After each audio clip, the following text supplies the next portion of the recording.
অনুরাগের ছোঁয়ার আজকের পর্বে দেখা যায় ঠাকুরদেব প্রচন্ড রেগে গেলে দীপা বলে যে চারুর মেয়ে অসুস্থ হয়ে গিয়েছিল, সেজন্য আমার আসতে একটু লেট হয়েছে। ঠাকুরদেব বলে তাহলে তো হয়েই গেল, আপনাকে এখান থেকে বের করে দিলে আপনি তো চারুর বাড়িতে জায়গা পেয়ে যাবেন। তখনই বিবেক বলে দিদির এখানে থাকার তো কোনো জায়গা নেই। তখনই সাক্ষ্যদেব বলে যে আপনাদের কি আপনাদের চাকরিটা পছন্দ না? তাহলে ঠিক আছে, আপনারাও ওনার সঙ্গে চলে যান। তখনই বিবেক আর নন্দা বাধ্য হয়ে দীপাকে ছেড়ে চলে যায়। ওইদিকে সূর্য ডক্টরকে জিজ্ঞেস করে যে সোনার এমন কি হয়েছে, হঠাৎ করে এমন করে উঠলো কেন? ডক্টর বলে এত বছর পরে ও নিশ্চয়ই কিছু একটা দেখেছে, যার জন্য ওর মধ্যে যে ভয়টা রয়েছে সেটা বেড়ে গেছে। এদিকে রত্না দীপাকে ফোন করে বলে যে আমি ফোন না করলে একটু ফোন করতে পারিস না? দীপা কথাটা এড়িয়ে গিয়ে বলে যে আমি আজকে প্রচন্ড টায়ার্ড মা, আমি তোমার সঙ্গে কাল কথা বলছি। নিচে এসে চারু সূর্যকে বলে আজকে আমাদের বাড়িতে অলির কয়েকজন বন্ধু আর তার সাথে এজিও এসেছিল রান্না করতে। তুমি তো আমাকে বললে না যে অলির কি সমস্যা হয়, কেন ওর মধ্যে এই প্রবলেমটা রয়ে গেছে। সূর্য প্রথম থেকে সবটা বলে কিভাবে দীপার সঙ্গে তার দেখা হয়েছিল,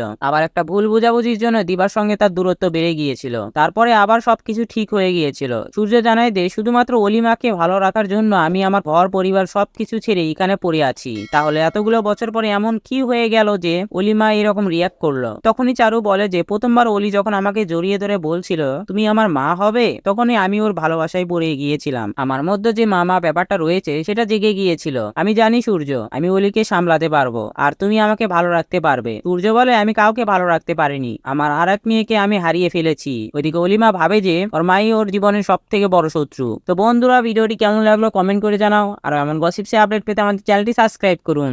ধন্যবাদ।